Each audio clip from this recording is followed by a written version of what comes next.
ना तो 8th class. अपनी पुस्तक निकालिए वसंत। वसंत में हम पढ़ेंगे आज पाठ 2 लाख की चूड़ियाँ। ये लाख की चूड़ियाँ आप जानते ही होंगे, लाख से बनी हुई चूड़ियाँ होती हैं। ये सभी मम्मियाँ आपकी पहनती होंगी, देखी तो होंगी। अब देखिए ये लाख की चूड़ियों का है। लाख की चूड़ियाँ। सारे गांव में बदलू मुझे सबसे अच्छा आदमी लगता था, क्योंकि वह मुझे सुंदर सुंदर लाख की गोलियाँ बनाकर देता था। मुझे अपने मामा के गांव जाने पर सबसे बड़ा चाव यही था कि जब मैं वहाँ से लौटता था तो मेरे पास ढेर सारी गोलियाँ होती थी, रंग बिरंगी गोलियाँ जो किसी भी बच्चे का मन मोह ले। आप भी जाते हो छुट्टियों में अपने मामा के गांव बच्चों? वैसे ही लेखक भी छुट्टियों में अपने मामा के गांव जाते थे। तो जब मामा के गांव जाते थे तो सारे गांव में लेखक को सबसे सुंदर कौन लगता था? बदलू। बदलू लाख की चूड़ियाँ बनाने का काम करता था और छोटी छोटी जो टुकड़े बचते थे उसकी किसको? लेखक को छोटी छोटी गोलियाँ बनाकर देता था। और लेखक को वो रंग बिरंगी गोलियाँ बहुत अधिक अच्छी लगती थी। वैसे तो मेरे मामा के गांव का होने के कारण मुझे बदलू को मामा कहना चाहिए, परंतु मैं उसे बदलू मामा न कहकर बदलू काका कहा करता था, जैसा कि गांव के सभी बच्चे उसे काका कहा करते थे। तो मामा के गांव का तो मामा होना चाहिए, तो लेकिन गांव के सभी बच्चे काका कहते थे, इसीलिए बदलू को लेखक भी काका ही कहता था। मकान के सामने, यानी जहाँ पर बदलू काम करता था, बदलू का मकान एक ऊंचे पर बना हुआ था। मकान के सामने बड़ा सा सहन था। सहन का मतलब क्या होता है? जो थोड़ा सा आंगन था, उसके घर के सामने थोड़ा सा खुला स्थान था, जिसमें एक पुराना नीम का पेड़ लगा हुआ था। उसी के नीचे बैठकर बदलू काम किया करता था। बगल में भट्टी दहकती थी, जिसमें वह लाख पिघलाता था।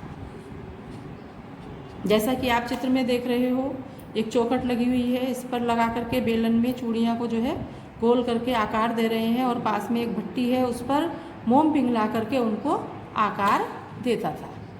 इस प्रकार से बदलू जो है चूड़ी बनाने का काम करते थे।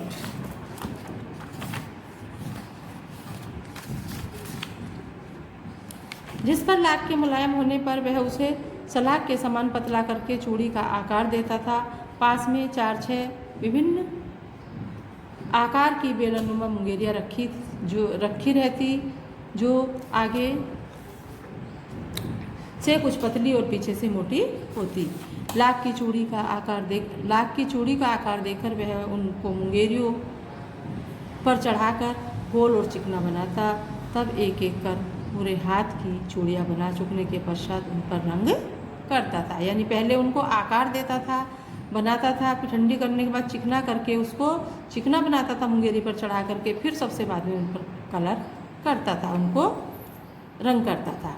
बदलू का यह कार्य सदा ही एक मछिए पर बैठकर होता था। मछिया किसको कहते हैं? मछिया होता है जो सुतली या बांध से बना हुआ एक छोटा सा चौकी टाइप होता है, यानी इसको कहते हैं पीढ़ा भी बोलते हैं।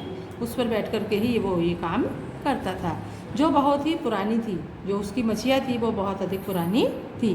बगल में ही उसका हुक्का रखा रहता था, जिसमें वे बीच बीच में उसमें दम मारता रहता था। हुक्का जानते हो बच्चे किसे कहते हैं? तंबाकू, उसमें जल पानी भर के और ऊपर से मिट्टी की होती है, उस पर आग रख के, मतलब वो बड़े बूढ़े पहले पिया करते थे, उसको दम मारते थे, नशा करते थे।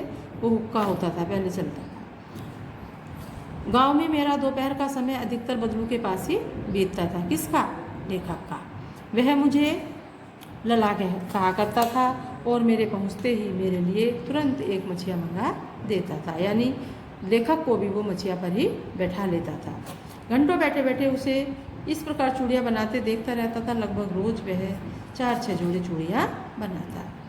पूरा जोड़ा बना लेने पर वह उसे बेलन पर चढ़ा करके कुछ क्षण चुपचाप देखता रहता, मानो बेलन ना होकर वह किसी नववधू की कलाई हो। ऐसे बेलन पर चढ़ाकर क्या देखता था वो, उसकी सुंदरता को निहारता था कि जैसे कि किसी के हाथ में चूड़ियाँ पहनकर सुंदर लगती हैं, इस प्रकार से वो बेलन को नववधू की कलाई मान करके उसको देखता रहता था।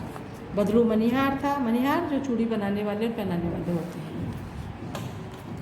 चूड़ियाँ बनाना उसका पैतृक पेशा था। पैतृक किसको कहते हैं? पैतृक जो पिता से मिला हुआ होता है, यानी उसके दादा करते थे, बाप दादा के दादा करते थे, इस प्रकार से वो उसका पैतृक पेशा था।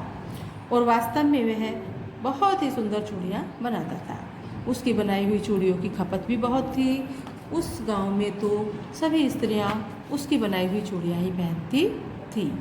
आसपास के गांव के लोग भी चूड़ियाँ ले जाते थे, परंतु वह कभी भी चूड़ियों को पैसों से नहीं बेचता था। चूड़ी वह कभी पैसे से नहीं बेचता था। उसका अभी तक वस्तु विनिमय का तरीका था, यानी जो बदलू था वो चूड़ियाँ देता था और उसके बदले में कोई भी वस्तु ले लेता था। वस्तु विनिमय चलता था बच्चों पहले, जैसे अनाज के बदले में कोई भी सामान ले लेना, इस तरह से वस्तु विनिमय ही का ही एक तरीका था। वो लोग अनाज के बदले उससे चूड़ियाँ ले जाते थे। बदलू स्वभाव से बहुत ही सीधा था। मैंने कभी भी उसे किसी से लड़ते झगड़ते नहीं देखा, पर हाँ, शादी विवाह के अवसर पर वह अवश्य ही जिद पकड़ जाता था, यानी जो मांगता था वही उसी की जिद पकड़ लेता था कि वही लूँगा। जीवन भर चाहे कोई उससे मुफ्त चूड़ियाँ ले जाए, परंतु विवाह के अवसर पर वह सारी कसर निकाल लेता था। आखिर सुहाग के जोड़े का महत्व भी कुछ अलग होता है। मुझे याद है मेरे मामा के यहाँ किसी लड़की के विवाह पर जरा सी किसी बात पर बिगड़ गया था और फिर उसको मनाने में लोहे लग गए थे। मतलब बहुत अधिक कठिनाई हुई उसको मनाने में, बहुत मुश्किल से वो माना। विवाह में इसी जोड़े का मूल्य इतना बढ़ जाता था कि उसके लिए उसकी घरवाली को सारे वस्त्र मिलते, ढेरों अनाज मिलता, उसको अपने लिए पगड़ी मिलती और रुपए मिलते थे 100 अलग। यानी वो विवाह का जो जोड़ा होता था उसी का मूल्य बहुत अधिक मिल जाता था उसको, और वो बीच में किसी से कुछ नहीं मांगता था, भले ही फ्री चूड़ी उनको पहनाता रहे फ्री में। यदि संसार में बदलू को किसी बात से चिढ़ थी तो वह कांच की चूड़ियों से बदलू बहुत चिढ़ता था। यदि किसी भी स्त्री के हाथों में उसे कांच की चूड़ियाँ दिख जाती थी तो वह अंदर ही अंदर कुड़ना मतलब जल उठता था, और कभी कभी तो 2-4 बातें उनको सुना भी देता था। मुझसे तो वह घंटों तक बातें किया करता था। किससे? लेखक से बदलू घंटों तक बातें किया करता था। कभी मेरी पढ़ाई के बारे में पूछता, कभी मेरे घर के बारे में, और कभी वही शहर के जीवन के बारे में मुझसे बातचीत किया करता था, यानी लेखक से पूछा करता था। मैं उससे कहता कि शहर में तो सब कांच की चूड़ियाँ ही पहनते हैं, तो वह उत्तर देता, शहर की बात ही अलग है लला, वहाँ तो सब कुछ होता है। वहाँ तो औरतें अपने मर्द का हाथ पकड़कर सड़कों पर घूमती भी हैं, और फिर उनकी कलाइयाँ नाजुक होती हैं ना, लाख की चूड़ियाँ पहने तो मोच ना आ जाए। तो क्या कहता था बदलू, यानी कांच की चूड़ी पहनने वालों से वो बहुत चिढ़ता था। तो जो महिलाएं कांच की चूड़ियाँ पहनती थी तो वो उनके बारे में क्या कह रहा है कि कांच की चूड़ियाँ शहर की महिलाएं नहीं पहन सकती हैं क्योंकि उनकी कलाई नाजुक होती है। अगर लाख की चूड़ी पहन लेंगे तो मोच आ जाएगी, यानी चिढ़ करके वो ऐसा कहता था। कभी कभी बदलू मेरी अच्छी खासी खातिर भी करता। खातिर करना मतलब उसका बहुत अधिक सम्मान करना, खिलाना पिलाना, मेहमानबाजी करना। जिन दिनों उनकी गाय के दूध होता तो वह सदा मेरे लिए मलाई बचाकर रखता था, और आम की फसल में मैं तो रोज़ ही उसके यहाँ से 2-4 आम खा जाता था, खा करके आता था। परंतु इन सब बातों के अतिरिक्त जिस कारण वह मुझे अच्छा लगता है वह यह है कि लगभग रोज़ ही क्या देता था, गोलियाँ। वह मेरे लिए 1-2 गोलियाँ बना देता था, इसलिए लेखक को अच्छा लगता था। कौन? बदलू, क्योंकि वो रोज़ 1-2 गोलियाँ उसे बना करके देता था लाख की। मैं बहुधा हर गर्मी की छुट्टी में अपने मामा के गांव ही चला जाता था। बहुधा मतलब बहुत बार, अनेकों बार, हर लगभग ज़्यादा समय वो अपने मामा के घर ही चला जाता था। एक आध महीने वहाँ रह करके स्कूल खुलने के समय तक वापस आ जाता था। परंतु 2-3 बार ही मैं अपने मामा के यहाँ गया हूँगा। तभी मेरे पिता एक दूर के शहर में बदली हो गई, यानी उसके लेखक के पिता की जो है दूर के शहर में बदली हो गई। और एक लंबी अवधि तक, अवधि मतलब समय तक, बहुत समय तक वो अपने मामा के गांव नहीं जा सका। तब लगभग 10-8 वर्षों के बाद जब लेखक अपने मामा के गांव गया तो इतना बड़ा हो चुका था कि लाख की गोलियां में मेरी रुचि नहीं रह गई थी। यानी लेखक की जो रुचि थी वो लाख की गोली लेने जाता था ना, वो अब अच्छी नहीं लगती, अब रुचि नहीं रही थी उसमें। अच्छा, छोटे बच्चों को ही होती है ना इसकी, बड़े जैसे हो जाते हैं तो दूसरे शौक हो जाते हैं, तो वो शौक उसका बदल गया था। अतः गांव में होते हुए भी कई दिनों तक बदलू को ध्यान न आया, लेखक को ध्यान नहीं आया बदलू का। अपने मामा के जब गांव लेखक गया तो वहीं पर रहते हुए भी बदलू का ध्यान नहीं आया। इसी बीच मैंने देखा कि गांव के लगभग सभी स्त्रियां कांच की चूड़ी पहने हुए हैं। बिरले बिरले मतलब बहुत कम हाथों में ही लाख की चूड़ियाँ देखी। तब एक दिन सहसा मुझे बदलू का ध्यान आया। बात याद हुई कि बरसात में मेरे मामा की छोटी, मतलब किस बात से याद आई लेखक को कि बरसात में उसके मामा की लड़की जो है आंगन में फिसलकर गिर पड़ी और उसके हाथ में कांच की चूड़ी टूटकर जो पहनी हुई थी वो कलाई में घुस गई। उसने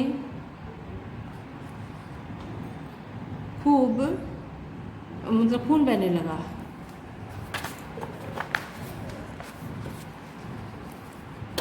उससे खून बहने लगा। मेरे मामा उस समय घर पर ना थे, मुझे ही उसकी मरहम पट्टी करनी पड़ी। तभी सहसा मुझे बदलू का ध्यान हो आया और मैंने सोचा कि उससे मिलाऊं। अतः शाम को मैं घूमते घूमते उसके घर चला गया। किसके? बदलू के। बदलू वहीं चबूतरे पर नीम के पेड़ के नीचे खाट पर लेटा हुआ था। नमस्ते बदलू काका, मैंने कहा। नमस्ते भैया, उसने मेरे नमस्ते का उत्तर दिया और उठकर खाट पर बैठ गया। बदलू को देख करके लेखक ने नमस्ते का उत्तर दे दिया और उठकर वहीं पर खाट पर बैठ गया। परंतु उसने मुझे पहचाना नहीं और देर रात तक मेरी ओर निहारता रहा। यानी पहचाना नहीं, बहुत दिनों बाद गया था ना इसलिए, और बहुत देर तक जो है लेखक की ओर निहारता रहा मतलब देखता रहा। और ऐसा लग रहा जैसे कि मतलब याद कर रहा है कि ये है कौन, अभी पहचाना नहीं है उसको, तो याद करने की कोशिश कर रहा है। मैं हूँ जनार्दन काका। फिर लेखक ने अपना परिचय दिया कि काका मैं हूँ जनार्दन, आपके पास से गोलियाँ बनवा कर ले जाता था। तो अपना परिचय लेखक ने दिया। जब बदलू नहीं पहचान पाया तो लेखक ने अपना परिचय स्वयं दिया। बदलू फिर भी चुप रहा, मानो वह अपने स्मृति पटल पर अतीत के चित्र उतार रहा हो। बदलू फिर भी चुप रहा, मानो वह स्मृति पटल पर, स्मृति मतलब यादगार की जो स्थिति है पीछे वाली, अतीत माने पीछे का चित्र देख रहा है कि इनको मैंने कहाँ देखा, इस तरह से वो याद करने की कोशिश कर रहा है। तब वह एकदम बोल पड़ा, आओ आओ लला बैठो। फिर उनको याद आ गया होगा तो तुरंत ही बोलने लगे, आओ आओ लला बैठो, यानी कि अब वो पहचान गया। बहुत दिनों बाद गाँव आए। हाँ, इधर आना नहीं हो सका काका, मैंने चारपाई पे बैठते हुए उत्तर दिया। कुछ देर शांति रही। मैंने इधर उधर दृष्टि दौड़ाई, न तो मुझे उसकी माचिया ही नजर आई और ना ही भट्टी। लेखक वहाँ कुछ देर बैठा, देखा, इधर उधर अपनी निगाह दौड़ाई, दृष्टि दौड़ाई, तो लेखक को ना ही मचिया नजर आई, मचिया जिस पर वो बैठ कर के काम करता था, और ना ही वो भट्टी नजर आई जिसमें वो उसको लाख को पिघालता था। तो लेखक ने पूछा, आजकल काम नहीं करते काका? नहीं लला, काम तो कई साल पहले से बंद है। मेरी बनाई हुई चूड़ियाँ कोई पूछे तब ना। तो उसने पूछा क्यों काम बंद कर दिया? कि मेरी बनाई हुई चूड़ियाँ जो है कोई नहीं पूछता अर्थात कोई भी पसंद नहीं करता है। गांव-गांव में कांच की चूड़ियों का प्रचार हो गया है। अब तो सभी कांच की चूड़ियाँ पहनने लगे हैं और मेरी बनाई हुई चूड़ियों को कोई भी नहीं पहनता, कोई नहीं खरीदता है। वह कुछ देर चुप रहा और फिर बोला, मशीनी युग है ना लाला। कुछ देर चुप रहा और फिर बोला कि हे लाला, ये मशीनी युग है, मशीन आ गई है। अब क्या है मशीनी युग का मतलब है कि जो काम पहले हाथ से किया जाता था वो कार्य अब मशीनों से होने लगा है, जिसमें उसमें लागत भी कम आती है, सुंदर भी लगता है और सब आती है। इसलिए मशीनों के द्वारा लिया गया माल ही ज़्यादा पसंद, बनाया गया सामान ही ज़्यादा पसंद किया जाता है। और फिर जो सुंदरता कांच की चूड़ियों में होती है, लाख की चूड़ियों में कहाँ संभव है। किसने कहा? बदलू ने। लेकिन कांच बड़ा खतरनाक होता है, वह जल्दी टूट जाता है। मैंने कहा, लेखक ने फिर कहा कि कांच जो है बहुत खतरनाक है, जल्दी टूट जाता है। नाजुक तो होता ही है, फिर भी लला पहन दे कहते कहते उसको खांसी आ गई। किसको? बदलू को। और वह देर तक खांसता रहा। लेखक को लगा कि उसे दमा है, यानी मुझे लगा कि उसे दमा है। अवस्था के साथ साथ उसका शरीर ढल चुका था, उसके हाथों पर और माथे पर नसें उभर आई थी, अर्थात उम्र जैसे जैसे गिर रही थी, शरीर जैसे जैसे वह अवस्था बढ़ रही थी, उसका शरीर जो है वो ढल रहा था, अर्थात कमज़ोर होने लगा था। जाने कैसे उसने मेरी शंका भाप ली और बोला, दमा नहीं है। अब मैं तो सोच रहा था, लेकिन फिर भी मैंने मुँह से कहा नहीं, लेखक ने कहा नहीं कि दमा है, लेकिन वो फिर भी बोल उठा कि मुझे दमा नहीं है, फसली खांसी है। फसली खांसी जो मौसमी खांसी होती है वो है, यही महीने 2 महीने में से आ रही है, 10-15 दिन में ठीक हो जाएगी। मैं चुप रहा, मुझे लगा उसके अंदर कोई बहुत बड़ी व्यथा छिपी है। व्यथा माने दुख। लेखक चुप रहा और बदलू की बातें सुनकर उसको लगा कि बहुत अधिक दुख भरी बातें छिपी हुई है। देर तक सोचता रहा कि मशीन युग ने कितने हाथ काट दिए हैं। लेखक बहुत देर तक देखता रहा, सोचता रहा कि आजकल जो मशीनों का निर्माण हो गया है, इसने जाने कितने हाथों को काट दिया है। कुछ देर फिर शांति रही, जो मुझे अच्छी नहीं लगी। यानी इसको देखो फिर से, यानी अपना दुख कहने, अपनी बात कहने के बाद में लेखक जो है चुप हो गया और ऐसा लग रहा था उसको देख करके जैसे उसके अंदर कोई दुख छुपा हुआ है। लेखक सोचता रहा और कि देखिए, मतलब लेखक अपने अंदर ही अंदर सोच रहा है कि देखिए आजकल क्या है, मशीनों के आ जाने से कितने हाथ काट दिए हैं, अर्थात लोग बेरोजगार हो गए हैं। पहले लोग छोटे छोटे काम धंधे हाथों से किया करते थे और अब सब काम क्या है मशीनों से होने लगे हैं, जिसके कारण जो है बेरोजगारी बढ़ गई है। कुछ देर फिर शांति रही और मुझे अच्छी नहीं लगी। लेखक को वो शांति अच्छी नहीं लगी। अब लेखक ने किसके बारे में पूछा? आम के बारे में। आम की फसल अब कैसी है? काका। कुछ देर पश्चात मैंने बात का विषय बदलते हुए पूछा कि ये अब जो बात हो रही थी लाख की चूड़ी पर, वो हटा दी और आम के विषय में पूछा। अच्छी है लला, बहुत अच्छी है, उसने लहक कर उत्तर दिया और अंदर अपनी बेटी को आवाज़ दी, अरे रज्जो, लला के लिए आम तो ले आओ। फिर मेरी ओर मुखातिब होकर बोला, यानी मुँह करके बोला, माफ़ करना लला, मुझे माफ़ कर देना, तुम्हें आम खिलाना ही भूल गया। नहीं नहीं काका, आम तो इस साल बहुत खाए हैं। वाह वाह, बिना आम खिलाए कैसे जाने दूंगा तुमको। मैं चुप हो गया। मुझे वे दिन याद हो आए जब वह मेरे लिए मलाई बचाकर रखता था। गाय तो अच्छी है ना काका, मैंने पूछा। अब मलाई की याद आ गई लेखक को। लेखक दूध पिलाता था, लेखक को दूध भी पिलाता था, बदलू मलाई भी खिलाता था, तो अब लेखक को मलाई की बात से गाय की याद आई। फिर गाय के बारे में पूछता है, गाय कहाँ है लला? कि यहाँ गाय तो अच्छी है ना काका, मैंने पूछा। तो वो कहते हैं, गाय कहाँ है लला? 2 साल पहले बेच दी। कहाँ से खिलाता? यानी इतने में रज्जो, उसकी बेटी, अंदर से डलिया में ढेर से आम लेकर आई। इतने, यह तो बहुत है काका, इतने कहाँ खा पाऊँगा, मैंने कहा। वाह वाह बस हंस पड़ा शहरी। ठहरे ना, मैं तुम्हारी उम्र का था तो इसके चोगने आम एक वक्त में खा जाता था। अब वो अपने टाइम के बता रहा है कि लला तुम शहरी हो ना इसलिए नहीं खा पाओगे, और बदलू गाँव का था कि मैं जब तुम्हारी उम्र का था तो इसके कितने सारे आम खा लिया करता था मैं, ढेर सारे, इसके चोगने आम खा लिया करता था। आप लोगों की बात कुछ और है, मैंने उत्तर दिया। अच्छा बेटी, लला को 4-5 आम छाट कर दो, सिंदूरी वाले देना। देखो लला कैसी है, इसी साल ये पेड़ तैयार हुआ। फिर लला उसको दिखाते हैं कि देखो ना लला ये कैसी है, इसी साल पेड़ तैयार हुआ है।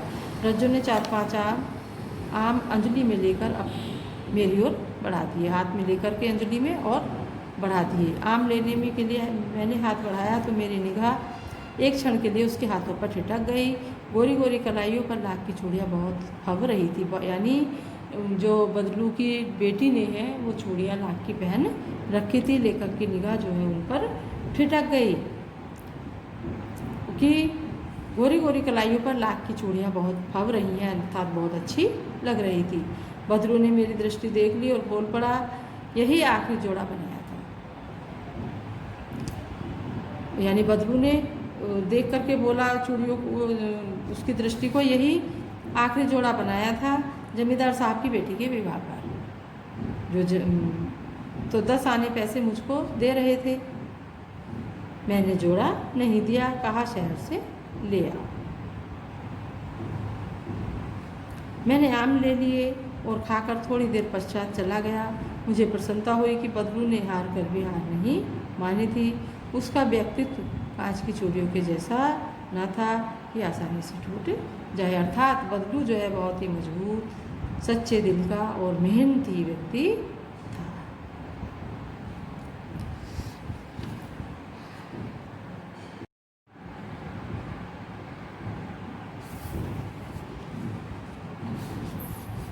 हाँ बच्चों, इसके कठिन शब्दार्थ हैं आपके पुस्तक में पीछे दे रखे हैं, इनको पढ़ लेना, लिख लेना अपनी कॉपी में और इनसे याद कर लेना। अब इसके अभ्यास प्रश्न है, देखिए। बचपन में लेखक अपने मामा के गांव में चाप से क्यों जाता था और बदलू को बदलू मामा ने कहकर बदलू काका क्यों कहा करता था। ये क्वेश्चन है, मैं ऐसा करती हूँ, इसके आंसर आपको बता देती हूँ, आपको भेज दूँगी, मैं व्हाट्सएप कर दूँगी, लिख लेना। अब देखिए कहानी से आगे, इनको तो छोड़ो, मैं अभी आप छाट लेना इसमें से या भेज दूँगी। कहानी से आगे, आपने मेले बाजार आदि में हाथ से बनी चीज़ों को बिकते हुए देखा होगा। आपके मन में भी किसी चीज़ को बनाने की कला सीखने की इच्छा हुई हो और आपने कोई कारीगरी सीखने का प्रयास किया हो तो उसके विषय में लिखिए। जैसे कोई भी कारीगरी है, जैसे सॉफ्टवेयर का काम है, कोई भी खिलौने बनाने का है, या कसीदा है, या और भी बहुत सारी हैं। यदि आपने भी कुछ सीखने का प्रयास किया है तो उसके विषय में आपको लिखना है। लाख की वस्तुओं का निर्माण भारत के किन किन राज्यों में होता है, लाख की चूड़ियों के अतिरिक्त क्या क्या चीज़ें बनती हैं, ये भी ज्ञात करना है, ज्ञात कीजिए। तो बताइए, लाख की चूड़ियों के अतिरिक्त और क्या क्या वस्तुएं बनाई जाती हैं। बहुत सारे वस्तुएं बनती हैं और राजस्थान में तो चूड़ियाँ बनती ही हैं, तो उसको के विषय में भी आपको जानकारी इकट्ठा करके लिखना है। एक छोटी सी कॉपी बना लेना, अपने आगे के जो अनुमान कल्पना है और ये आगे का है, ये आप अपने प्रयास से लिखना। घर में मेहमान के आने पर आप उसका अतिथि सत्कार कैसे करेंगे? करते हो, घर में मेहमान सभी के आते हैं, उनका आदर सत्कार करते हैं, उनको बैठाते हैं, नमस्ते करते हैं, पानी पिलाते हैं, प्यार से बोलते हैं, है ना। तो इस तरह से आपको ये सब करना है, सीखना है। आपको छुट्टियों में किसके घर जाना सबसे अच्छा लगता है, वहाँ की दिनचर्या अलग कैसी होती है, लिखिए। यानी छुट्टियों में आप भी अपने नाना के घर, अपनी मामा के घर, अपनी बुआ के, किसी के जाते होंगे, तो वहाँ की दिनचर्या जो है आपके घर से अलग हो जाती है। आपकी दिनचर्या, आपको अपनी दिनचर्या के बारे में लिखना है। मशीनी युग में अनेक परिवर्तन आए हैं। मशीनी युग में अनेक परिवर्तन आए दिन होते रहते हैं। आप अपने आसपास से इस प्रकार के किसी परिवर्तन का उदाहरण चुनिए और उसके बारे में लिखना है। बाजार में बिकने वाले सामानों का डिजाइनों से हमेशा परिवर्तन होता रहता है। आप इन परिवर्तनों को किस प्रकार देखते हैं, आपस में चर्चा कीजिए। ये तो कक्षा की बात है कि यार आप चर्चा तो कहाँ करोगे, ये तो छोड़ दो। चलो ठीक है, आप इतना ही कर लीजिए, केवल शब्दार्थ और क्वेश्चन आंसर। ये आपका पाठ पूरा हो गया।